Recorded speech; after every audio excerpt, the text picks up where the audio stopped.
Hey y'all, if you're new here, my name is Maudie, and today I'm going to share just a little bit about how we are preparing our flock of 31 chickens for this extreme winter weather. Now yesterday I shared a video about how I was preparing my family for possibly a catastrophic ice storm. As of today, it looks like the weather line has shifted up a little bit. Our people here, our weather forecasters, don't want to call it one way or the other. They said that tomorrow they should have something even more set in stone. We of course are praying that no one gets ice and that this storm just dissipates, but the likelihood of somebody getting a pretty significant ice storm is pretty big. So we are still preparing here because we will likely get some ice, even if it is not as much as we expected. It is concerning. My chickens are, you can see right under this giant oak tree that has already lost a lot of leaves, and we've already had 2 down trees here in the past 2 years. So we're a little leery of trees. I love this oak tree. I don't want to cut it down, but I do think that I'm going to have to invest in having somebody come up and top it out, just because limbs drop so often when it storms. So let's talk about livestock. And yes, chickens, maybe people don't think of those as livestock, but they are. They're an outdoor animal, of course. They are a farm animal. We get eggs this is our source of eggs. These are not meat chickens for us. These are just chickens that lay eggs. But we love our chickens. We want to take good care of them and be good stewards of the animals that we have. At one time we had goats and rabbits, and I'm so glad that we don't have our herd of goats that we have to fool with, or the rabbits in this extreme cold. Nonetheless, it is going to be in the single digits within the next week. So with chickens, if it is raining or if it's icing and they get drafty, they get wet, they can get hypothermia, they can get frostbite, and they can go downhill quickly and they can die. We do not want that for our chickens. So I'm going to share with you guys what we plan on doing to protect our flock, which will enable us to still get eggs and our chickens to stay healthy. These girls and this guy, they're not even a year old yet. We got them in March of 2025. So they're a young flock and we want them to have many more years left. So let me show you what we're doing. Today we went and got 2 bales of hay, and we've got a couple of different plans on how we plan on preparing for this weather. So if it's going to be rainy and we see that we will only be getting cold rain and we will not be getting ice, this is likely not the scenario. We will likely get ice on Sunday, even if we don't get it on Saturday. And on top of the likelihood of getting ice, it will be in the teens and even single digits next week. From what I've read, chickens are okay in single digit weather as long as they're not wet, they're not in a direct draft, and they have access to plenty of fresh water and grain, and their feet stay warm. So we bought some tarps, and what we plan on doing for the coop is completely tarping the coop out. And we'll cover this tarp. We will leave the ends open for ventilation, and both ends will be open. This end is our gate, but the rest of this will be tarped, and we will hay this whole thing. It will be thick in hay, and we just put hay out here not even a month ago, and they've already went through it, but we have more hay, so we plan on putting hay everywhere, and we will be out here several times a day checking on them.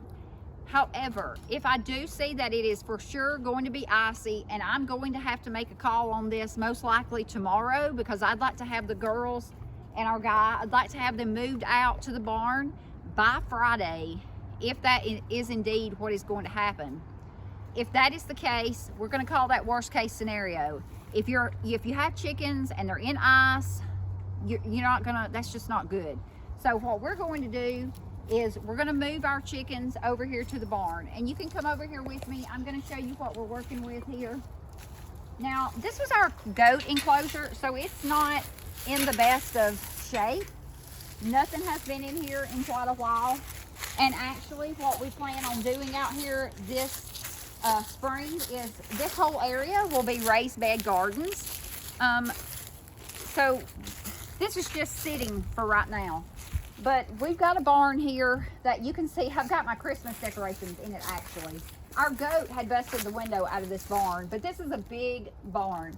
So tomorrow we're going to come out here. We're going to transfer all these decorations and stuff. We're going to put them in our other barn, and we will take hay and we will just coat the bottom of the barn with hay. This barn has 2 lofts, which they probably won't fly that high, but if they do, that's okay.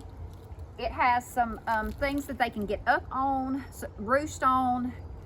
We will be boarding this up because obviously this is open where the goat had jumped through the barn window. So we will close that up. There's ventilation on both ends, and we'll just leave this other window cracked just a tad. We've had chickens that our older flock of chickens, they had to stay for a week one time because we had nothing. It was icy, snowy, and the temperatures were down in the single digits for like a week. And so they had to stay in there. They did fine. It does stress them a little bit to move them. So if I can go without moving them, that would be best case scenario. But if not, if it comes down to it, I would rather stress them out a little bit and move them than have them stay out here and freeze to death. Thankfully, as I said, this is our only outdoor animals we have right now. It's our chickens. If we had goats, this would be a different scenario because we would not have a place to put the chickens, so we'd have to come up with something else. So I want to take just a couple of minutes to encourage you, if you have livestock or if you even just have chickens and you're in our area, in the area that is going to be affected by the storm, please take some time to tomorrow just jot down something and get something quick in place if you don't have something in place already. And think about them too, because they need to be cared for as well. And I want to just let everybody know, just kind of give an update. I did some research on the cinder blocks. Apparently that isn't the safest thing to do. So I went ahead and took those cinder blocks back today. We're not going to be building a fire pit out of those. I got a lot of conflicting information online. I went on ChatGPT and put in some stuff, and I'm not going to take the chance of those exploding. We do have a grill that is very deep. The bottom of it is deep. So we are going to try to use that if worst case scenario happens and our power does go out. I feel like we would be okay with cooking with that, and we're not going to be cooking under our carport, even though we do grill under the carport. But if we're using actual wood, we won't be doing that under the carport. We'll pull it out and do it at a safe distance, and we would never, of course, bring anything inside that was an open flame because of carbon monoxide. But I've gotten such great feedback off of that video, and I just appreciate each and every one of you who took the time to not only watch that video, but also to comment and leave suggestions. And there are things that I never even thought about. Several people have mentioned terracotta pots and tea light candles. I never thought about that, and I am researching that. I'm researching rocket stove, several things. Of course, I don't have much time to work with, but I do have terracotta pots and I do have plenty of tea lights. So that is something that is super interesting to me. But yeah, and I didn't even know too much about the little buddy heaters until people kept commenting and talking about it. So I looked it up, and I'm like, oh, we're definitely putting this on our list. This is beginning to be a theme here in Alabama. It seems like every winter, our winters are getting worse. They'll be really mild, and then bam, come January, and you're just slammed until spring. So we're definitely going to have a lot more stuff for next season, Lord willing. We'll have an outdoor cook stove. We will have a gas heater inside our house that runs off of our natural gas, and we will still have some propane backup just in case something happened. I want to make sure that my family is cared for, so I just wanted to take a second to say that. I appreciate you guys. I am going to go ahead and probably upload this video. I've still got to make the video, get all my PDF ready for the video that is supposed to go up. So both of them may go up today. I'm not sure. We've also got family things in the background going on. My father-in-law is very, very sick.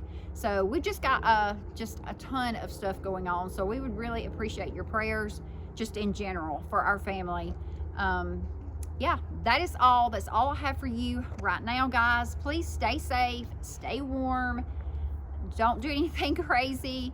As people have told me, just be careful with any type of flame, open flame in your house. Please watch out for carbon monoxide. That is a real thing. It's a silent killer. It's very, very dangerous. Y'all just take care, be safe. I appreciate y'all, and I will see you guys in the next video.